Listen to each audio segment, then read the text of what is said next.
छात्राओं, शुभ स्नेह आशीष।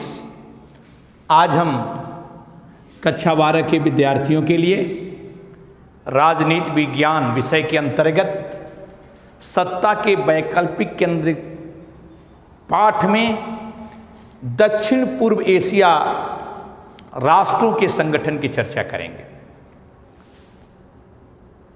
पूर्व की कक्षा में हमने यूरोपीय संघ की चर्चा की थी और सत्ता के वैकल्पिक केंद्रों में यूरोपीय संघ की क्या भूमिका रही ये हमने बताया था। आज उसी क्रम को आगे बढ़ाते हुए दक्षिण पूर्व एशिया राष्ट्रों का संगठन, जिसे आसियान के नाम से जानते हैं, आसियान, इसकी चर्चा प्रारंभ करेंगे।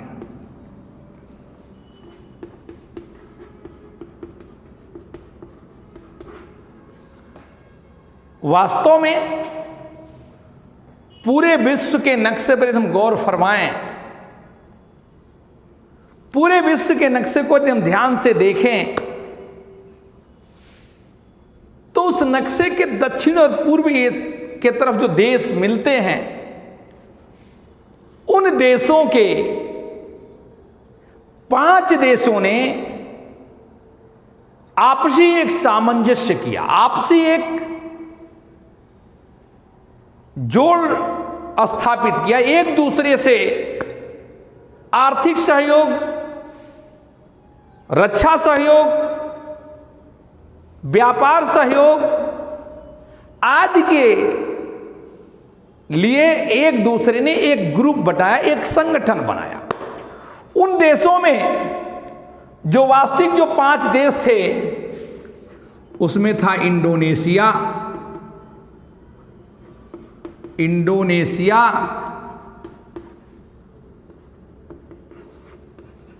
दूसरा था सिंगापुर,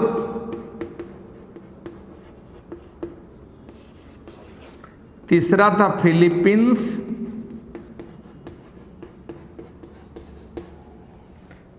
चौथा था थाईलैंड और मलेशिया।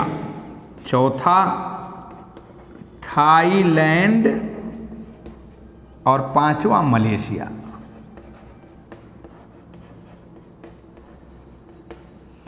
इन 5 देशों ने जो उस विश्व के नक्शे पर दक्षिण और पूर्व की दिशा में थे, इन्होंने मिलकर एक जो संगठन बनाया वो 1967 में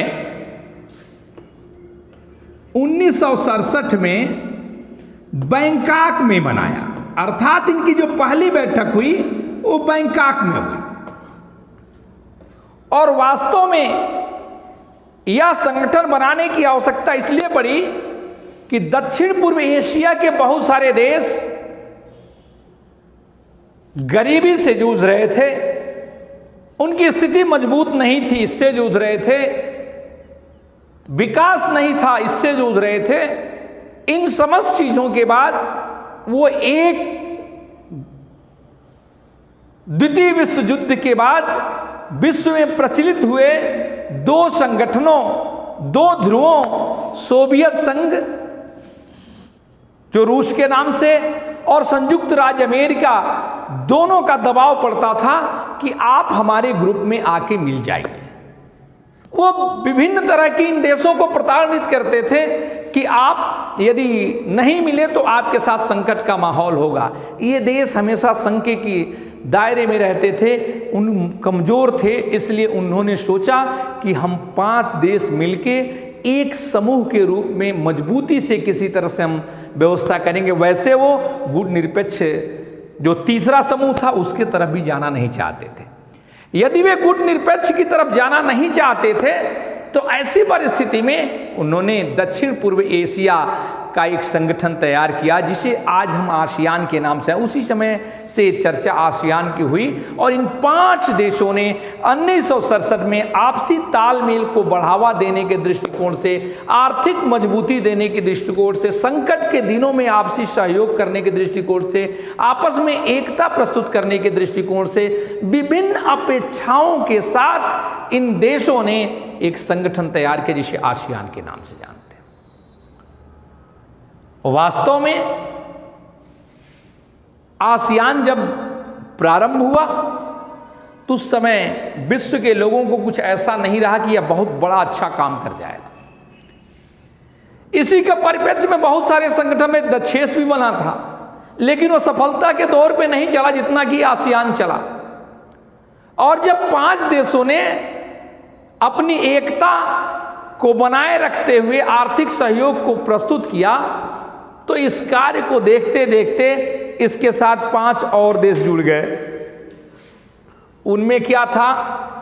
लाओस था, 5 अन्य देश जुटे, लाओस था,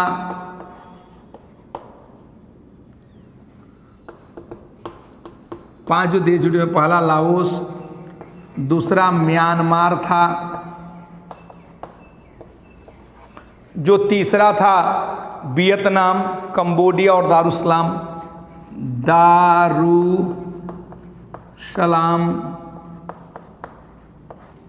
चौथा था कंबोडिया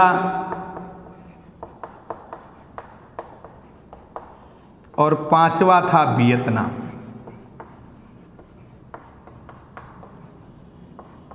जब इस प्रारंभ के मूल रूप से 5 देशों के द्वारा स्थापित होने वाला आसियान संगठन एक देश में प्रभाव डालने लगा, लोगों को लगा, अन्य देशों को लगा कि इनके साथ जुड़ के हमारी सुरक्षा, हम सुरक्षित रह सकते हैं, हम आर्थिक व्यापार कर सकते हैं। तब उसके बाद इन 5 देशों ने लाओस, म्यांमार, दारुसलाम, कंबोडिया और वियतनाम, इन 5 देशों ने मिलकर उस आसियान देशों की सदस्य संख्या कितनी बना दी? 10 बना दी। अब जब 10 सदस्य संख्या हो गई तो ये देश और मजबूत हो गए। अब 10 लोगों ने मिलकर आपसी रक्षा सहयोग की बात की, आर्थिक सहयोग की बात की, व्यापार की बात की। देश में विकट जो परिस्थितियां उत्पन्न होती थी, कोई घटना घट जाती थी बृहद तौर से, जैसे किसी देश में भूकंप आ गया, बाढ़ आ गई, एक त्रासदी के रूप में यदि कोई घटना घटती थी तो अन्यान्य सभी देश मिलकर उस देश के साथ सहयोगात्मक रूप से खड़े रहते थे। वे सभी के सभी इस रूप में खड़े रहते थे कि ये सभी देश हमारे एक भाई हैं, हमारे एक सहयोगात्मक भूमिका में हैं। उनकी वह अपेक्षा जो अन्य देशों ने की थी उसका इन्होंने लाभ उठाया और सभी लोग मिलकर 10 लोगों ने इस आसियान को और मजबूत करने का कार्य किया। वैसे तो जब ये आसियान के 10 मिल गए तो उनका जो चिन्ह निर्धारित किया गया, एक गोला जो उनकी एकता को प्रदर्शित करता है, और इस गोले में बालियां, धान की बालियों के रूप में 10 बालियों को रखा गया और उस रूप में उसकी 10 बालियों से उसका संयोजन किया गया। यह गोला इस बात को प्रदर्शित करता, वृत्त इस बात को प्रदर्शित करता है उन 10 देशों में एकता है। किसी न किसी रूप में आप घूमकर चले आते तो उसका जुड़ाव हो जाता है, वह एकता को प्रदर्शित करता है। और 10 जो संख्या वालियों की थी उनके संघर्षों की प्रतीक थी, और उन संघर्षों में चूंकि 10 इसलिए इस्तेमाल किया गया कि उस संख्या उनकी जो बैंकॉक में 1967 में 5 सदस्य देशों से प्रारंभ हुई थी, बाद में उनकी संख्या 10 हो गई, मजबूती के रूप में चलने लगी। धीरे धीरे 2003 तक वास्तव में छोटे देशों का समूह था। इसके आर्थिक रूप में मैं ये तो नहीं कह सकता कि ये संयुक्त राज्य अमेरिका और रसिया और यूरोपीय संघ के रूप में आर्थिक रूप से चले। जिस तरह से यूरोपीय संघ की एकता ने एक वो मुद्रा जारी की थी यूरो, उस तरह से इसमें एक दूसरे पर दबाव नहीं था, एक दूसरे स्वतंत्र देश थे, परिष्कृत थे, एक दूसरे देशों पर कोई ऐसी भावना से कोई आक्षेप नहीं लगाता था, दबाव की कोई बात नहीं थी। आसियान के सभी देश स्वतंत्र रूप से निर्णय लेते थे एक दूसरे के साथ मिलकर। यूरोपीय संघ से यही इसका अंतर है यूरोपीय संघ के जो देश थे उस पर यूरोपीय संघ ने कभी कभी ऐसे निर्णय भी थोपे जिसको सभी देशों को मानना पड़ा, लेकिन आसियान के जितने भी देश थे स्वतंत्रता के रूप में आपसी समृद्धि को देखते हुए, एकता को देखते हुए किसी भी रूप में एक दूसरे पर कोई आक्षेप और निर्णय लेने में अंतर नहीं किया और इस प्रकार से उनकी आर्थिक नीतियों में धीरे धीरे बढ़ोतरी हुई। आर्थिक नीति बहुत आगे नहीं गई, बहुत ऊंचाई पे नहीं थी, लेकिन ये मैं जरूर कह सकता हूं कि 10 देशों के मिलने के बाद जो क्षेत्र के 10 देशों की जो स्थिति थी उसमें आर्थिक जरूर फायदा मिला। उसमें मुक्त व्यापार लाने की प्रयास किया गया, मुक्त व्यापार को लाया गया, अर्थात एक देश दूसरे देश में व्यापार करने के लिए कोई उसमें बहुत बाध्यता के रूप में नहीं रहेगा। जैसे ये जो देश थे बाद में 2003 के बाद जब चलने लगा तो धीरे धीरे इन देशों से जो चीन है उससे भी अर्थव्यवस्था में व्यापार स्टार्ट हुए, भारत से भी व्यापार स्टार्ट हुए और धीरे धीरे कुछ उस 10 देशों में से सिंगापुर जो है वो भारत के साथ मुक्त व्यापार की संधि कर चुका है। ऐसे ही इनमें ये नहीं था कि आप मुक्त व्यापार की संधि किसी दूसरे से नहीं कर सकते। आपके जो नियम हैं, आपके लिए जो नियम बनाए गए हैं उसमें आप भी स्वतंत्रता रख सकते हैं। इस क्षेत्रीय संगठनों के दक्षिण पूर्व एशिया में बसे हुए देशों के लोगों में ये ऐसी भावना इन देशों के प्रमुखों में नहीं थी कि आप अगर जो चाहें तो भारत से, चाइना से मुक्त व्यापार कर सकते हैं। बस मतलब ये है कि जब इनमें मुक्त व्यापार की विधि आए तो आप उधर अटैच न हो, फिर भी हमारी एकता को संजीवित करने के लिए इन समस्त देशों का कार्य होना आवश्यक हो जाता है। और ऐसी परिस्थिति में आप ये कह सकते हैं कि आसियान से जुड़े हुए 10 देशों ने एक ऐसे संगठन का निर्माण किया जो पूरे विश्व के पटल पर आर्थिक रूप से मजबूती से आगे बढ़ा और विश्व में एक अपनी पहचान छोड़ी।